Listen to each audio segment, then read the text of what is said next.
నాలో యేసు ప్రభు జీవిస్తున్నారు కాబట్టి ఇక నుంచి నా కోరికలు నెరవేర్చుకోవటం కాదు, ఇక యేసయ్య కోరికలు నేను నెరవేర్చాలి. నాలో యేసయ్య జీవిస్తున్నారు కాబట్టి నా ఇష్టాలు నెరవేర్చుకోవటం కాదు, ఇక నుంచి నేను యేసయ్య ఇష్టాలు నెరవేర్చాలి. నేను క్రీస్తు నాయందు జీవిస్తున్నాడు, నేను క్రీస్తులాగా జీవించాలి అనే ఒక ఉద్దేశంతో ఆయన మాట్లాడుతున్నారు. అంటే తన పద్ధతులన్నీ కూడా సమాధి చేసుకున్నాడు, తన అలవాట్లన్నీ కూడా వదిలేసుకున్నాడు, తన యొక్క స్వభావాలన్నీ కూడా వదిలేసుకుని అవి మొత్తంగా చనిపోయినాయి. ఇక బ్రతికి ఉన్నది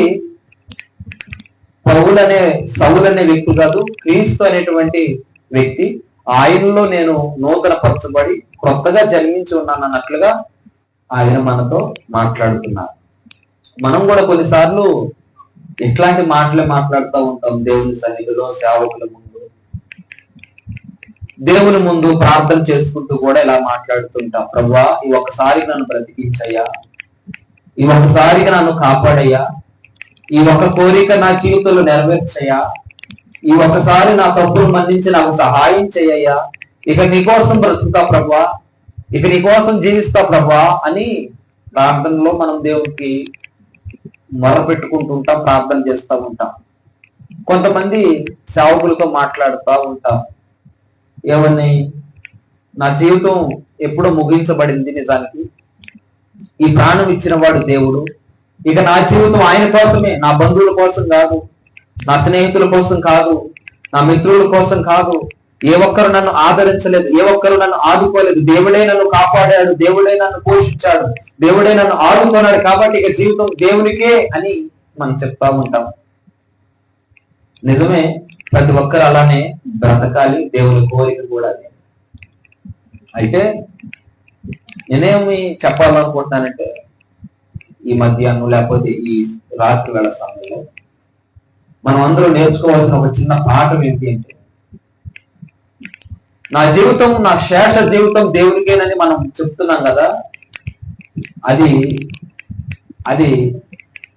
జరుగుతుందా? అది మన జీవితంలో జరుగుతుందా? యేసయ్య కోసం బ్రతకాలి అనే ఒక ఉద్దేశంతో మనం, యేసయ్య కోసం జీవించాలని ఒక ఉద్దేశంతో మనం ముందుకు వచ్చాం. అలా అసలు మనం జీవిస్తున్నామా? కేవలం మాటలకే పరిమితం అయిపోయిందా ఆ సమర్పణ? లేకపోతే మన అలవాట్లలో కూడా, మన పద్ధతుల్లో కూడా, మన క్రమ పద్ధతుల్లో కూడా దాన్ని పాటిస్తున్నామా? చాలా మంది నేను యేసయ్యే నా జీవితం, సర్వస్వం, నా ప్రాణం, నా సర్వం యేసయ్యే అంటారు. పాటలు కూడా చక్కగా నా ప్రాణమా, నా సర్వమా, నీవు లేక నేను లేను అనేటట్లుగా పాటలు కూడా మనం పాడుతూ వస్తాం. యేసయ్య కంటే గొప్పది భూప్రపంచంలో నాకు మరొకటి లేదు అని చెప్తూ వస్తాం. అది మాటలకు పరిమితమా? లేకపోతే పౌరులాగా మనం చేతలలో కూడా దాన్ని చూపించగలుగుతున్నామా? దేవుని బిడ్డ, ఈ లోకాన్ని మనం చూసాం కదా, ఈ లోక పాపాన్ని, పాపపు రుచిని, ఆ పాపము చేసే మోసాన్ని మనం చూసాం కదా, ఇంకేం చూడాలి? లోకంలో ఉన్న పాపము మురిపిస్తుంది కానీ ముంచేస్తుంది. చాలాసార్లు మనం దెబ్బతినే ఉంటాం. ప్రతి ఒక్కరి జీవితంలో పాపము జోలికి పోతే ప్రారంభంలో బాగానే ఉంటది, కానీ దాని ముగింపు మాత్రం చివరికి వచ్చేసరికి అది ఎంత ప్రభావం మన మీద చూపిస్తుందంటే, చివరికి మన ప్రాణం మనమే తీసుకునే అంత స్థితికి ఆ పాపం అనేది మనం తీసుకువెళ్ళిపోతుంది. పాపాన్ని ఒక పక్కన, యేసయ్యను ఒక పక్కన పెట్టుకుని చూస్తే, పాపమేమో మన ప్రాణం తీయాలని చూస్తుంది, యేసయ్యేమో మనకు నిత్య జీవాన్ని ఇవ్వాలని చూస్తున్నారు. పాపమేమో మన పరువు తీయాలని చూస్తుంది, యేసయ్యేమో మనకి మంచి పేరును, ప్రఖ్యాతిని సమాజంలో తీసుకురావాలని చూస్తున్నాడు. పాపమేమో మన కిడ్నీలను, మన లివర్ను, మన ఊపిరితిత్తులను పాడు చేయాలని చూస్తుంది. యేసయ్యేమో మనకి ఆయుష్కాలాన్ని పెంచాలని చూస్తున్నాడు.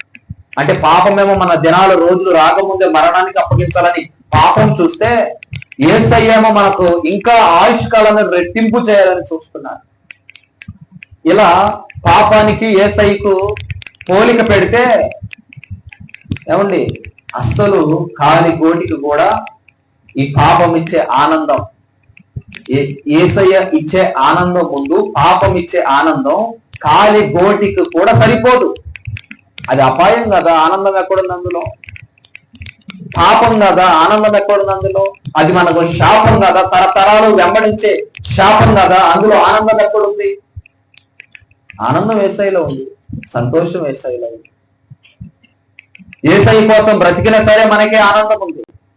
ఈరోజు పాపం కోసం బ్రతుకుతున్నారు సమాజం, పాప కోరికల కోసం, పాప బుద్ధుల కోసం తల్లిదండ్రులను మోసం చేస్తూ, తనను తాను మోసం చేసుకుంటూ, జీవితాలను పొదును తగిన కత్తి మీద పెట్టి నడుస్తున్నారు. ఏ రోజు తెగుతుందో తెలియదు. నిప్పులు కుప్పటి తల మీద పెట్టుకొని బ్రతుకుతున్నాం, వేషధారణతో బ్రతుకుతూ ఉంటాం కొంతమంది. నా దేవుని బిడ్డలారా, అది చాలా చాలా చాలా అపాయము, ప్రమాదము. దేవుడి రాత్రి హెచ్చరిస్తున్నాడు, జాగ్రత్త. మనం దాని నుండి ఎంత త్వరగా తిరిగితే అంత మేలు. హల్లెలూయా. కనుక ఒకవేళ అలాంటి పరిస్థితులు ఎవరైనా ఉంటే మార్చుకుందాం. యథార్థమైన బ్రతుకు ఎప్పటికైనా మంచిదే. యేసయ్య మనకు ఒక మంచి సంతోషాన్ని, ఎవరు కొట్టేయలేనిది, ఎవరు తీసేయలేనిది, ఎవరు దొంగలించుకొని పోలేని ఒక మంచి నవనూతనమైన సంతోషం, నూతన సృష్టిగా దేవుడిని మార్చాలని ఆశపడుతున్నారు. అలాంటి దేవుని కోసం బ్రతకాలి. పౌలులాగా, పౌలేమన్నా తెలుసా? ఇక జీవిస్తున్నది నేను యేసయ్య కోసమే, ఇక నేను బ్రతికేది ఆయన చిత్తం నెరవేర్చడం కోసమే. బంధం యేసయ్యదే, నిజమైన ఆనందం యేసయ్యదని నువ్వు చెబుతున్నావు. యేసయ్య కోసమే బ్రతుకుతానని నువ్వు చెబుతున్నావు, మంచిదే.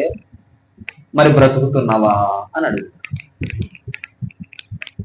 యేసయ్యే నా సర్వస్వం అంటున్నావు, యేసయ్యే చిత్తమే నా ఇష్టం అంటున్నావు, యేసయ్యకి ఏదైతే ఇష్టం అదే నేను ఇష్టపడతాను అంటున్నావు, యేసయ్యలోనే ఆనందం అంటున్నావు, ఆయన సన్నిధిని వెంబడిస్తానంటున్నావు. మరి అది చేస్తున్నావా? ఈరోజు దేవుని ప్రార్థన కదా, నీ తండ్రి, నీ దేవుడు, నీ ఆరాధికుడు నిన్ను కాపాడుతూ, నిన్ను కంటికి రెప్పలాగా కాపాడుతున్నవాడు. నువ్వు అంటున్నావే, నాకు ధనము కంటే, నా బంధు జనాంగము కంటే, చివరికి నా ప్రాణము కంటే సమస్తం నాకు యేసయ్య ఎక్కువ అని నువ్వు అంటున్నావే. ఆ యేసయ్య ఆరాధన ఈరోజు జరుగుతుంటే నువ్వు ఎక్కడున్నావు? ఏ పరిస్థితుల్లో ఉన్నావు? నోటితో చెప్పావు నాకు దేవుడే ఎక్కువని, కానీ క్రియలు మాత్రం పాపానికి సంబంధించిన క్రియలు చేస్తున్నావు కదా. ఇది పొరపాటు కదా. ఒకసారి ఆలోచించి సరి చేసుకోవాల్సిన పరిస్థితి ఇది కదా. పౌలు గారు ఏమంటారంటే, పౌలు గారు, నేను జీవిస్తున్న వాడిని ఇక నేను కాదు, క్రీస్తు నా యందు జీవిస్తున్నాడు.